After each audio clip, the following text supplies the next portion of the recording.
maamulana xukunku waa inuu ku jiraa shaqooyinka ولا يتراضوا وما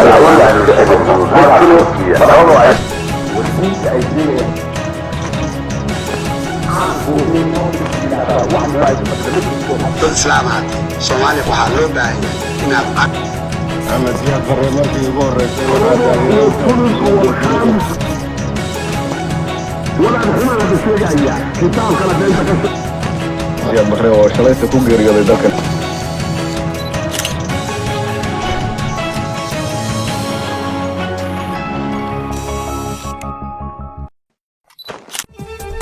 maanta oo kale labada Janaayo 1995 waxaa dalka Nigeria ku geeriyooday madaxweynihii xukunka militariga ku maamulayay 21 sanadood dalka Soomaaliya Jaale Maxamed Siyaad Bare. haddaba Maxamed Siyaad Bare kumuu ahaa? Maxamed Siyaad Bare wuxuu ku dhashay sida dad badani ay la socdaan degmada Galbahaarey ee gobolka Gado, sida qoyskiisa ay sheegeen sanadkii 1919 inkastoo dadka qaar ay sheegaan in Maxamed Siyaad Bare uu intaasi ka weynaa oo da'da sideetamaadka uu ku dhawaa. sidaas oo kale dadka qaar ayaa sheega inuu ku dhashay degmada Shiilaabo oo ka tirsan dowlad deegaanka Soomaalida Itoobiya. Maxamed Siyaad Bare hooyadii waxaa la oran jiray waxaa laga yaabaa in dad badani aysan maqlin Shaqlan Warfaa. isaga oo 16 jir ay wuxuu tagay magaalada Beledweyne halkaas oo isaga iyo dhalinyaro kale oo la socday ay iska qoreen booliskii Talyaaniga sanadku markuu ahaa 1936. dalacaadii ugu horeysay wuxuu qaatay sanadkii 1941 isaga oo noqday alifley boolis ah. 3 sano kadib waxaa loo diray magaalada Nairobi halkaas uu tababar u tagay dugsi booliska lahaa oo magaciisu ahaa Jim School. sanadihii kontomaadkiina wuxuu tababar kale u tagay dugsi kale oo booliska ay lahaayeen midkaas uu ku yilay dalka Talyaaniga. sanadihii 60maadkiina wuxuu ku biiray ciidamada qalabka sida isaga oo ka baxay booliska. markii dalka Soomaalida oo gobonimadiisa qaatayna wuxuu noqday ku-xigaha taliyaha ciidamada isaga oo ku xigay General Daawud.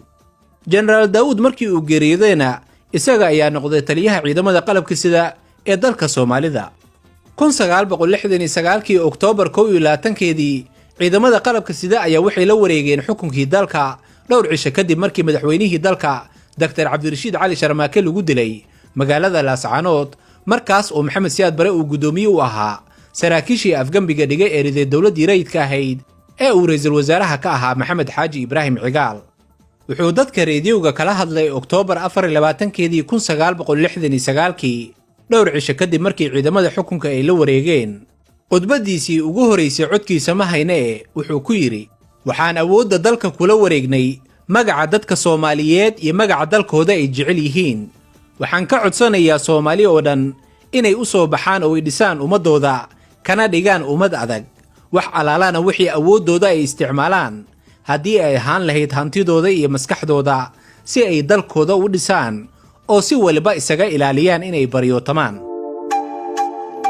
21 sano ee Maxamed Siyaad Bare uu xukumayay dalka Soomaalidu waxay soo mareen marxalado kala duwan oo qaarkood aad u adkaayeen. waxaa ka mid ahaa abaartii dabadheer ee sanadkii 1974 oo dad badani ay ku dhinteen. inkastoo dowladda barigaasi ay howl weyn qabatay waxaase dhibaatooyinkaasi ugu weynaa dagaalkii ogaadeen ee qarxay dabayaaqadii sanadkii 1977 socdayna ilaa iyo bilowgii sanadkii 78 ujeedadiisana ay ahayd in lagu xureeyo dhulkii loo yiqiin Soomaali galbeed. dagaalkaasi oo Soomaalida markii dambe lagaga adkaaday waxaa kacaankii uu hogaaminayay Maxamed Siyaad Bare ka soo gaaray qasaarihii ugu weynaa ee xagga militariga, siyaasadda iyo weliba xagga dhaqaalaha, taas oo dad badani ay sheegaan inaysan ka soo bogsan dowladdii Maxamed Siyaad Bare. Maxamed Siyaad Bare wuxuu dalka Soomaaliya xukumayay 21 sano intuusan ka cararin magaalada Muqdisho isaga oo ku jiray mid ka mid ahaa dabaabadaha dagaalka markaas oo qabaa'ilka si xoogan isu dilayeen isaga oo u baxsaday dhanka Nigeria. markii uu Maxamed Siyaad Bare tagay magaalada Lagos ee dalkaasi Nigeria sanadkii 1992 ay dowladda Nigeria waxay sheegtay in Maxamed Siyaad Bare ay siiyeen magangalyo siyaasadeed oo ku meel gaar ah iyagoo u cuskaday xuquuqda aadanaha. koox ka mid ah kooxaha u dooda xuquuqda aadanaha ee dalkaasi Nigeria ayaa go'aankaasi ku eedeeyay inuu yahay mid haybadda qaranka hawada ku daraya, waxayna ku baaqeen in Maxamed Siyaad Bare dalka laga saaro. maxamed siyaad bare markii arrinta halkaasi maraysa waa uu gaabsaday isaga oo aanan cidna waraysi siin. maxamed siyaad wuxuu magaalada Lagos ka deganaa aagaga aadka u quruxda badan ee dadka tujaarta ahi degan yihiin laguna magacaabo jasiiradda Ikoyi. wuxuu in muddo ah ku xanuunsanaa dalka Nigeria wuxuuna ku geeriyooday isbitaal ku yaala magaalada Lagos isaga oo qabay cudurka sokorta ama kaadi macaanka. waxyaabaha lagu xasuusto maxamed siyaad bare ee dhanka wanaagga waxaa ka mid ahaa inuu ahaa ninkii soo rogay in farta laatiinka lagu qoro afka Soomaaliga si kor loogu qaado dadka wax aqrin karaya waxna qori karaya. sidaasi oo kale waxaa lagu xasuustaa in jidadka iyo gudaafadaha uu ka aruuriyay carruurta dibadjiifka ah ee aan wax daryeel haysan. sidaasi oo kale wuxuu wax weyn ka qabtay dhanka caafimaadka, dhismaha jidadka, horumarinta dhaqaalaha, waxbarashada, caafimaadka iyo biyaha. qaladaadkii ugu weynaa uu sameeyey waxaa ka mid ahayd beenintii aayadaha qur-aanka, dilka wadaadada, xasuuqii shacabka waqooyiga loo geystay xilligaasi oo burburkii dowladdiisa ay bilaabatay, iyo weliba ku dhaqanla'aantii shuruucda dalka loo sameeyey. khudbaddiisii ugu dambaysay ee rediyo muqdisho laga baahiyey wuxuu kula hadlay shacabka reer muqdisho si aysan ugu qayb qaadan biliqadii ka socotay caasimadda. nin laban oo ama ajnabi jooga ama dalkaba jooga inuu dadka masaakiinta ku laayo xabad maaha suu dhiibo. waxaa ka sii xun kuwa sida foosh xun oo beelqaysanahay. waxaan la yaabsanahay ninka inta xafiiska dowlad galay warqadihii tuuraaya dhan dariiqa ku daadiyay xaggee buu socda muxuu ka helayaa yuusa siinaya warqadahaas. yani macnaheedu waxa weeye wuxuu awood u waayey inuu muxuu ahaa inta warqa qaado uu ajnabi u geeyo. macnaha waxa weeye suuqa ka gartoon buu uga jeedaa. waxaa ka sii xun dadka masaakiinta ah oo inta xabadii lagu weerariyey iyo boobkii iyo wixii sii qaxaya oo gaajada ula qaxaya oo jidka daadsan mee dhaba loo furay oo xabar laga baxa waxaa daadsan dad masaakiin oo sii guuraya.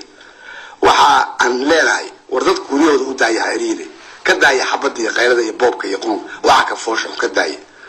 dad islaam ahaatiin Soomaali baatiin sharaf iyo karaamad lahaan jirta wayna wada xorine almiina wax xoogaa dad iska xortay kulli xorine حتى إن أتقرتن هي الإسلام ماذا كبعضا وحرام.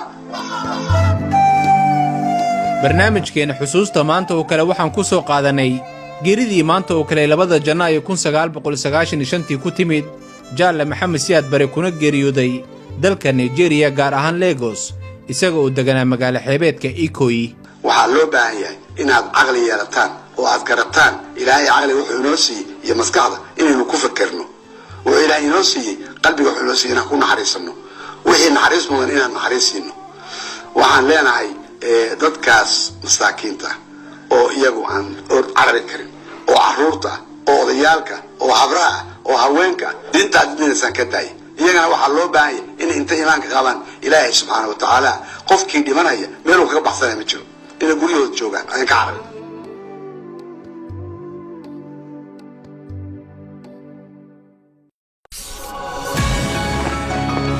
waxaanu leenahay xukunku waa inuu ku jiraa shaqaalaha Soomaaliya iyo qaala sicid xudud ma jiro suura ka bay tiraado Soomaaliya waa sicid xudud ma jiro iyo labada ay wasiirka ay leeyahay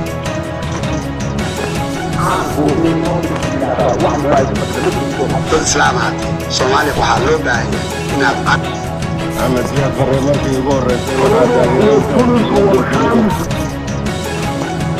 ولا الحمى بسيجايا كتاب كلا بنت زياد بخري وشليت كوغير يلي دكن